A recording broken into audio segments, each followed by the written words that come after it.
So now that we know something from the last lecture about what a polyprotic acid is and how we could do separate calculations related to each of the Ka values, let's go ahead and do that. And so just as I kind of warned you last time, instead of just saying jump straight ahead to what is the pH of the solution, they're going to ask you the concentration of each species. So really you could have ended up with an approximate pH after the first ice table, so they're going to ask you to solve for the concentration of these species so that you have to figure out the second ice table. So they're going to give us what we need, right? They're going to say, I'm going to give you a starting concentration. That's important for the first ice table. I'm going to give you something that can lose 2 protons, right? We need to do 2 separate steps for 2 separate protons. They were kind enough to go ahead and give us the first balanced equation for step 1, but we know that an H2S mixed with water is now going to become an HS, and that water becomes H3O. And then we know in the second step, we're just going to remove that second proton off of the HS. So we could have done this ourselves if they hadn't given us the nice balanced chemical equation. Now what we would have had a harder time doing was just coming up out of thin air with the Ka value for the first proton transfer and the Ka value for the second proton transfer, right? We would have had to look up these values if they weren't given in the problem, so that was at least nice of them. So I've just rewritten the problem so that we have a chance to look at what's going on in kind of a bigger format. So they've gone ahead, and I'm just dividing this in half. So on the left side we have the first loss of a proton, on the other half we have lost the second proton. So let's start here on the left half then. So we need to do an ice table, or we just need to skip ahead. All the coefficients in this problem are 1, so I don't think it makes it that confusing to just kind of skip the ice table. So we're going to jump straight ahead. So this is what it looks like when we jump ahead. We've got our Ka numerical value. We set it equal to x squared over the starting concentration minus x. We're going to do the 5% approximation. So that 0.50 minus x is now 0.50. We solve for x. X is going to be equal to 2.1 times 10 to the minus 4. I need to go ahead and check that my approximation was correct, that I can actually do this. My calculation says that 0.042% of that starting material ionized, so we're definitely less than 5%, so we're going to call that a go, and so we can continue to use that x value to move on to the next steps. So that x value then would go back into the ice table.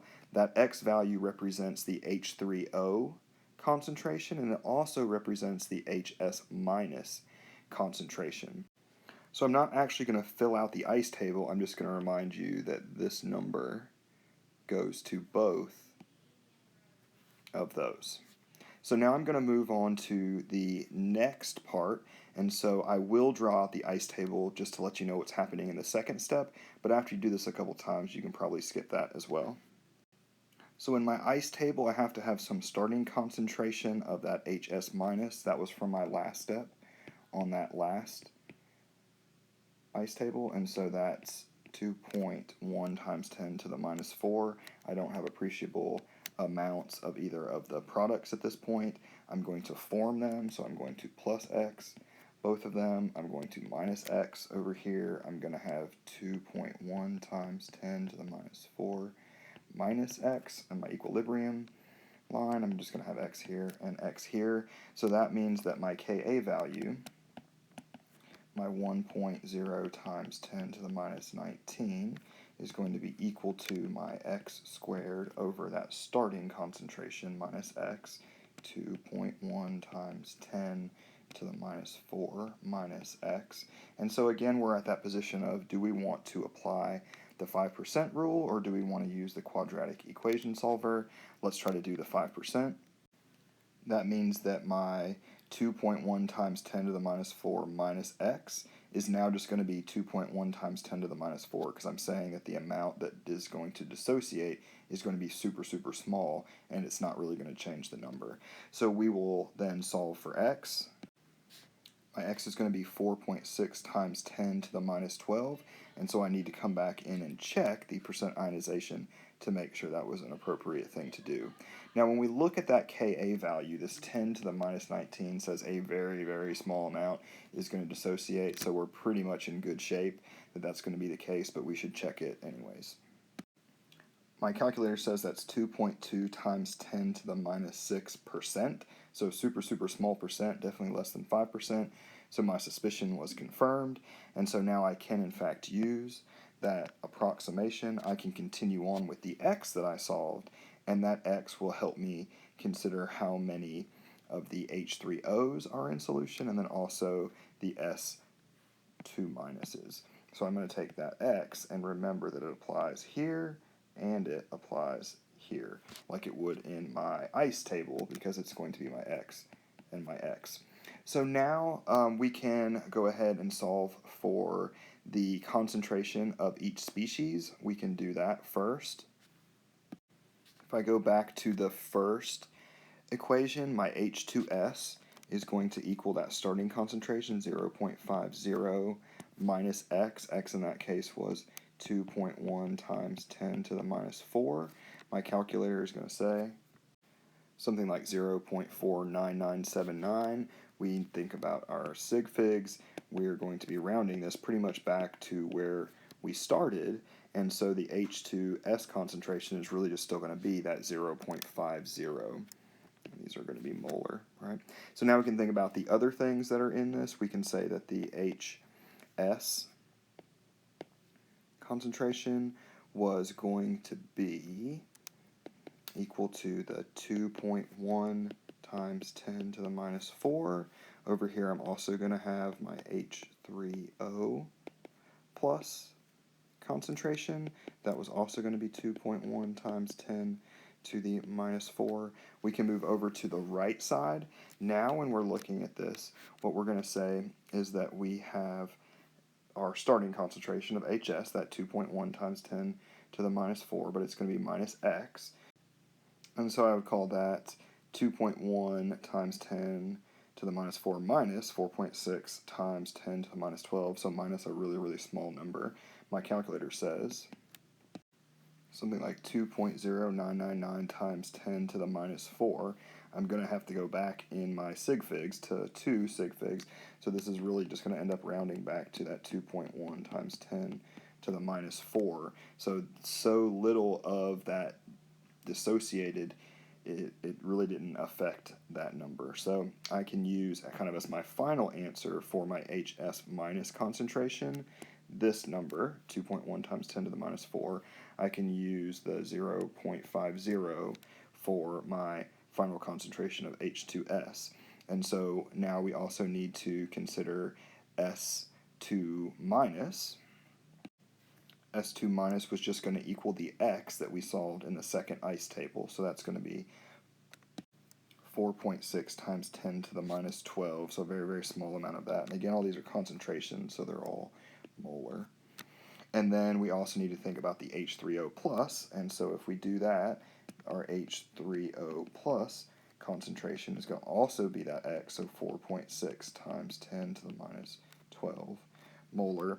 But the last thing that I want to do is calculate the pH. The pH is actually going to need both of these H3O concentrations together, right? So I'm going to add these two together to get my total H3O concentration. Call that just total. So my calculator says something like 2.100000046 times 10 to the minus 4. I have to stick with 2 sig figs, so I'm really just going to come back to this answer, 2.1 times 10 to the minus 4. And so that number really kind of remains unchanged. So that's what I meant when earlier I said you could calculate the pH from the first ice table without actually having to get onto the second ice table in a lot of cases, which is why these questions ask you for the concentrations of the different species, because that would actually require you to solve the second ice table. So let's go ahead and get the pH then. The pH is going to equal the negative log of that total H3O concentration. And for us, that was going to be the negative log of that 2.1 times 10 to the minus 4. So our pH is going to equal 3.7. And then also, because you can see we've just done a ton of work to try to answer the question, we want to make sure that we give every value that the question was asking for. So I'm going to rewrite kind of a final answer to calculate the concentrations of each species, and then also what is the overall pH. Alright, so in red at the top, what I've gone ahead and done was say for each of the species from the first and second equations, what were the concentrations. So I've got 0.50 for H2S because not a lot associated. There wasn't a lot of HS that was formed, so 2.1 times 10 to the minus 4 molar. Even less S2 minus was formed, 4.6 times 10 to the minus 12 molar.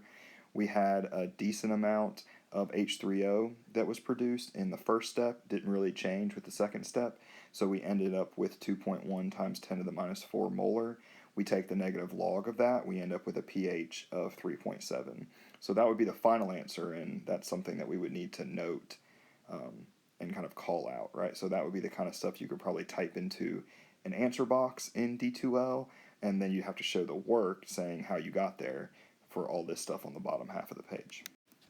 So now if you'd like to see an additional example of how we would do this, we're just giving you a different polyprotic acid this time. We're going to work through that same type of process.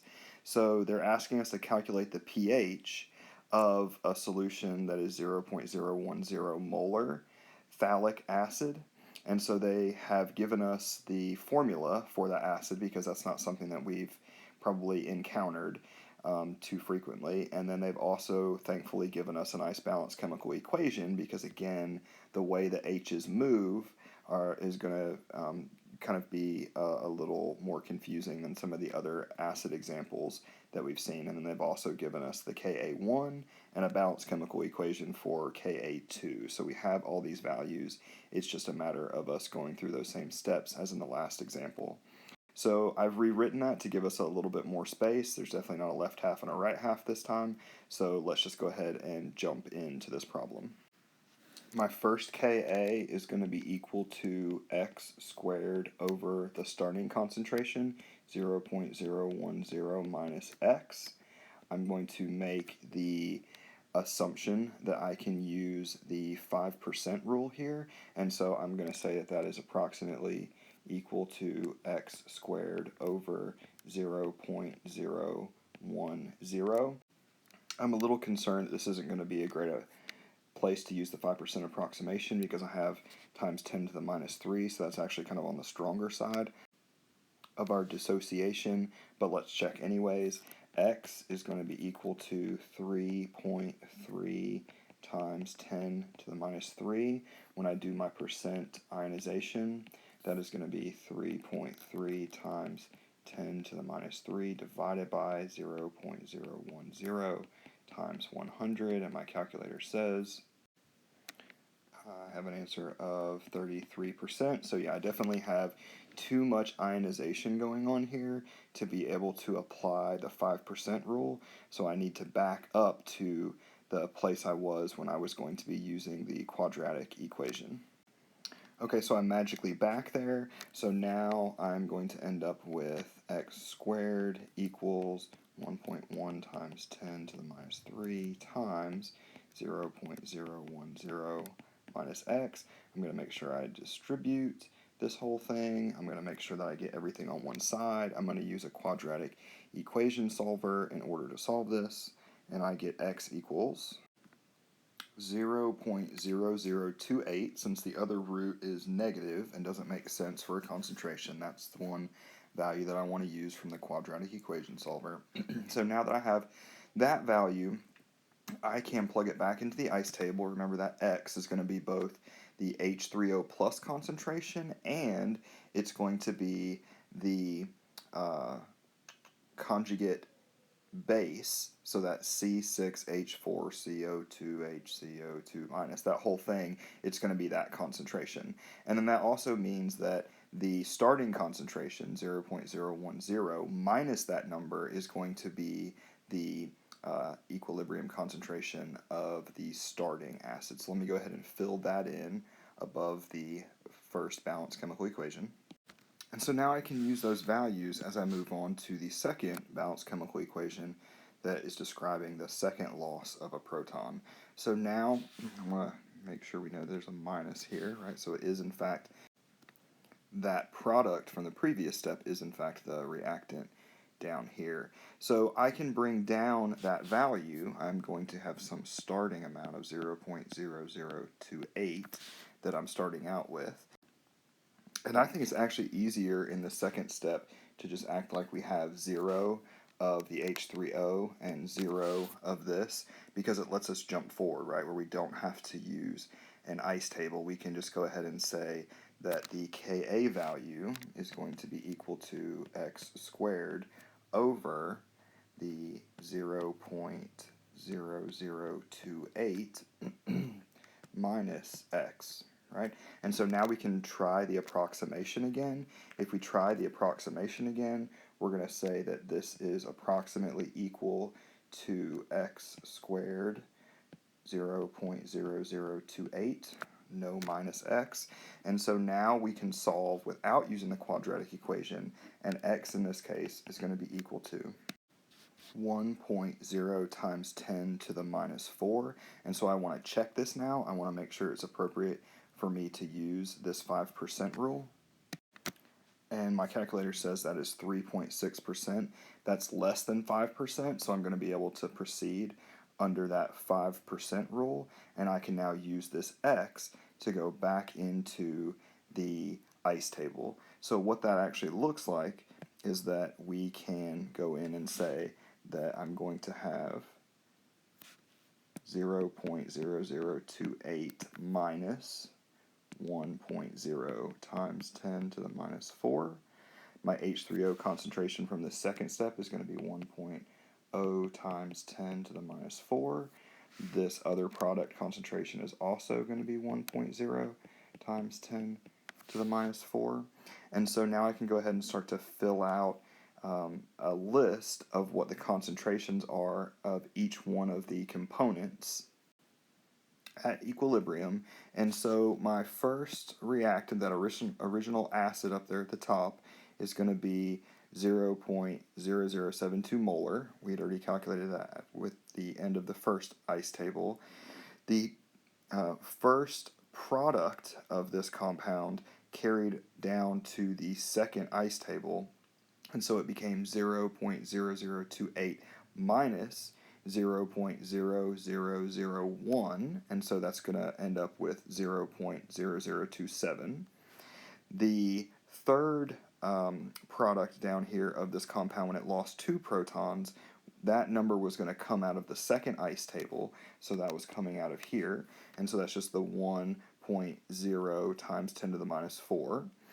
And then when we get to the H3O, that's going to be the total H3O concentration is going to be from the first ice table and the second ice table. So we're adding those together, and so it's the 0.0028 plus 1.0 times 10 to the minus 4. So that's actually going to be 0.0029, again, molar.